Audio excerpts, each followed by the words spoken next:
Jory Davis start things off for the Hoosiers, looking to continue her strong play from the first half.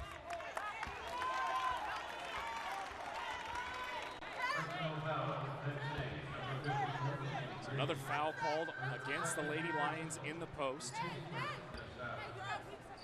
Penn State looking to avoid another second half of the Big Ten season lull. They really struggled towards the stretch run last season, lost 8 of their last 9 games in the regular season after starting 7-2.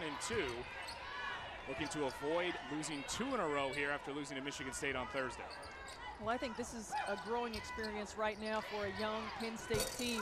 They've got to be able to find a way to create their own energy on the road, to find a way that when things aren't going well offensively, you got to find other ways to win the ball game. Today, it's another doubleheader of hoops. Make sure you stay tuned on the Big Ten Network. First at 3:30 Eastern, Northwestern takes on Penn State. Then the Gophers take on the Hawkeyes. Today, presented by 5 Hour Energy, only on the Big Ten Network. Of course, we talk about streaks and records being broken. Taylor Battle looking for 2,000 career points for the Nittany Lions as Nikki Green gets a basket for the Lady Lions, draw them back within single digits. And the first bucket for Nikki Green, she did not score in their last outing against Michigan State. In my opinion, Nikki Green has got to be a dominant force down low. She's got the size, she's got the athleticism, she's got the body type. She's got to be able to focus and get those scores down low. Sinclair looking for another 3, good. Alani Sinclair gets another triple, starting where she started the first half. Well, Alani Sinclair hit 2 early in the first half and then just kind of disappeared. She's got to be able to keep it on. Sinclair got into foul trouble for the Hoosiers, and another foul is going to be called against Indiana. And Alani Sinclair right there off of the little penetration. You've got to be aware of where Jory Davis is. She scored at will in the first half. The second half, the defense collapses, and she's able to find Alani Sinclair. Hope Elam will come out of the game for the Hoosiers. She has 3 fouls now.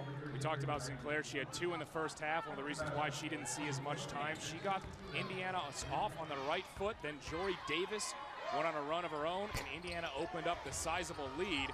Ball's going to be tapped out of bounds. It'll remain with the Lady Lions.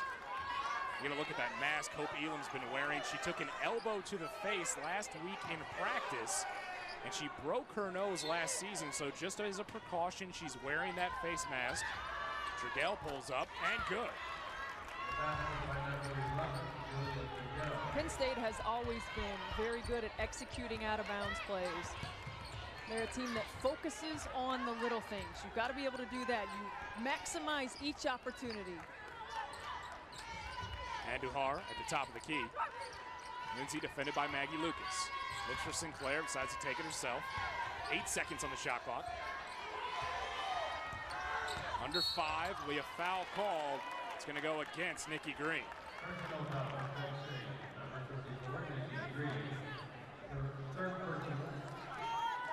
Nikki Green with 3 fouls, and we see Talia East stepping in to fill the role for Nikki Green. Trouble for the Lady Lions, especially when they have that advantage. Nikki Green, a bit more of a seasoned player than Talia East, just a freshman.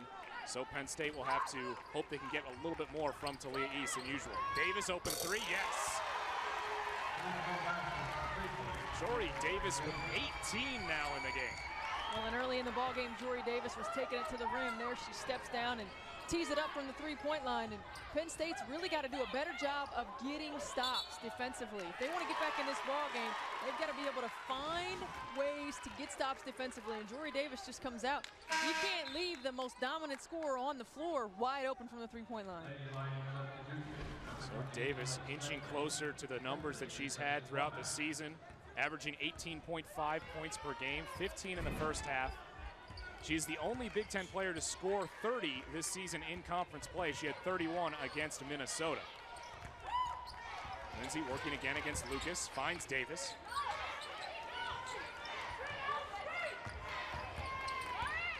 Davis with 10 on the shot clock, trying to find some space. She's defended by Bentley, and she'll draw the foul off Alex Bentley. Jory Davis is so crafty off of the dribble. Right there, just a little crossover. Alex Bentley's in good defensive position, but look at how she uses her body. She's able to go up. She knows some contact is coming. She anticipates it. And one of the best things that Jory Davis does, and she does a lot of good things, is get to the foul line. She finds a way to get herself some easy opportunities from the foul line. Davis leads the Big Ten with 198 coming into this game free throw attempts. Excuse me, free throws made. Now Bentley trying to direct traffic for her teammates, finds Lucas. 51-38 lead here for Indiana with just about 17 minutes left in the game. East gets a basket, so she converts for the Lady Lions. Nice look. Little lefty hook, able to finish with a little bit of traffic. Now Lindsay. One of the areas that this Penn State team needs to continue to grow, and when I talked to Coach Washington, I said I thought that your team was still a year away from being really where they are right now, and she says, look, we are in a lot of ways, and she says defensively specifically is one of those areas that they really need to continue to grow and get better. They are 10th in the league in scoring defense, so they score a lot, but they give up a lot. And that's an area that they really have to focus on here in the latter part of this Big Ten season. And she mentioned to us how one of the reasons why they are exceeding those expectations, though, is Jones can't get that one to fall, is because of the star players, their leaders in Julia Trebell and Mia Nixon. Maybe not necessarily getting the defensive numbers they want, but they've been able to play at such a high level because of those two leaders. Well, when you have your leaders as your hardest workers, as Trigell and Nixon are, it really sets the tone. And, Coach Washington has been around the block. She's been a player at every level. She's been an assistant coach at Notre Dame, a part of a team that won a national championship, that have been to Final Fours. She knows that it's going to take some time for this team to get to where she wants it to be, but she has confidence. She allows them to play their game. She's very calm and patient on the sideline, and I think her team is a reflection of her personality.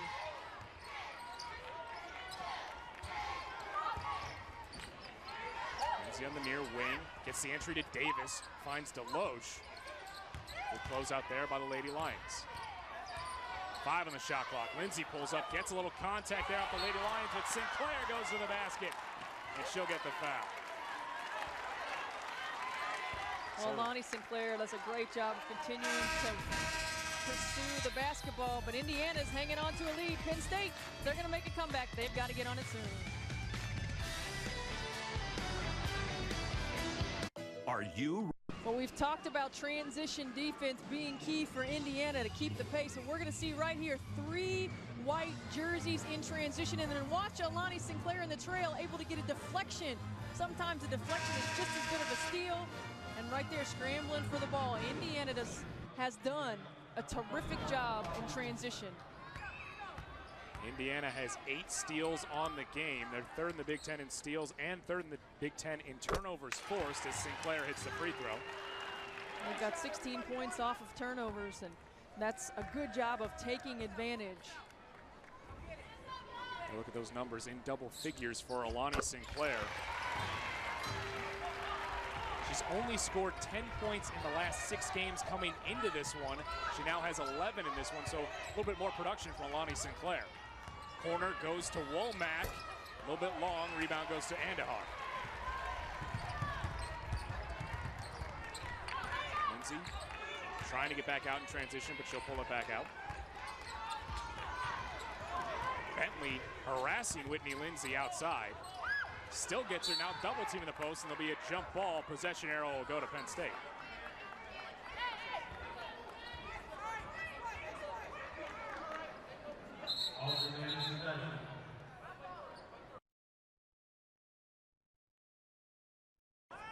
So the Lady Lions here down by 13, 15:27 to go here in the second half.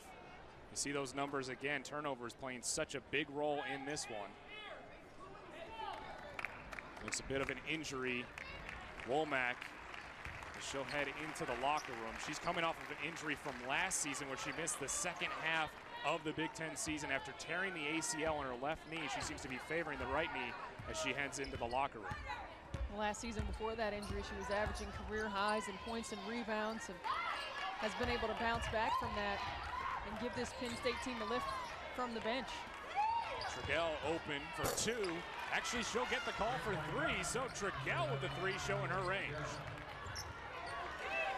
And right now, this has to be a big defensive stand for Penn State. When you can shoot the ball as well as they do and score as quickly as they can, you're never out of a ball game. But you can't keep trading baskets. You got to be able to find a way to get defensive stops.